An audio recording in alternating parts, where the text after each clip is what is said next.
अवैध बांधकामासंदर्भात न्यायालयात गेलेल्या 35 जणांची याचिका न्यायालयानं फेटाळली आहे। ऑनलाईन प्रक्रिया सुरू असताना ऑफलाईन पद्धतीनं परवाने घेणं चुकीचं असल्याचं निरीक्षण न्यायालयानं नोंदवलंय। महापालिकेमध्ये ऑनलाईन बांधकाम परवाने देण्याची प्रणाली असताना मनपाच्या अधिकाऱ्यांकडून ऑफलाईन बांधकाम परवाने देणं चुकीचेच आहे। यासह इतर मुद्द्यावरून न्यायालयानं 35 जणांची याचिका फेटाळून लावली। 35 जणांचं बांधकाम पाडण्यासंदर्भात महापालिकेनं संबंधित बांधकाम करणाऱ्यांना नोटीस दिली होती, त्याला आव्हान देणारी याचिका दाखल करण्यात आली होती। ही याचिका न्यायालयानं फेटाळून लावली। त्यामुळे ही 35 बांधकाम परवाने बोगसच ठरलेत। आता मनपा कारवाईचं कुठलं पाऊल उचलेल याकडे सर्वांचं लक्ष लागून राहिलंय। मनपातील अधिकारी कर्मचाऱ्यांनी अनेकांना बोगस बांधकाम परवाने दिले। यातच 96 बांधकाम परवाने बोगस असल्याचं प्रथम पाहणीत निदर्शनास आलं होतं। आयुक्तांनी 96 जणांची नावं जाहीर प्रसिद्ध करून त्यांना ऑनलाईन अर्ज करण्याचं आवाहन करण्यात आलं। यातील काहींनी केलं तर काहींनी अर्ज केला नाही। यानंतर आयुक्तांनी 96 जागांचं सर्वेक्षण करण्याच्या सूचना दिल्या।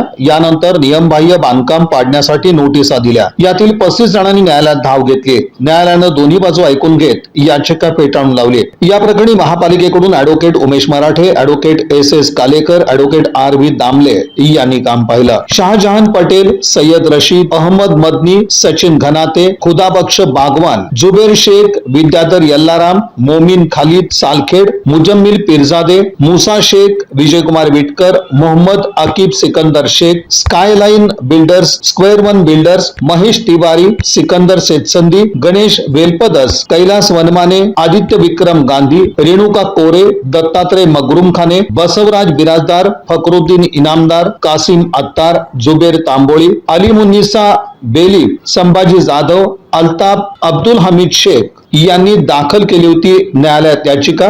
यांची याचिका न्यायालयानं फेटाळून लावली आहे। या बातमीपत्राचे प्रमुख प्रायोजक प्लॅटिनम मॉल इंद्रधनु सोलापूर। सोलापुरातील सर्वात प्रतिष्ठित इंद्रधनु सोसायटीचा नवीन भव्य कमर्शियल प्रोजेक्ट आता रेल्वे स्टेशनच्या अगदी शेजारी शहराच्या मध्यवर्ती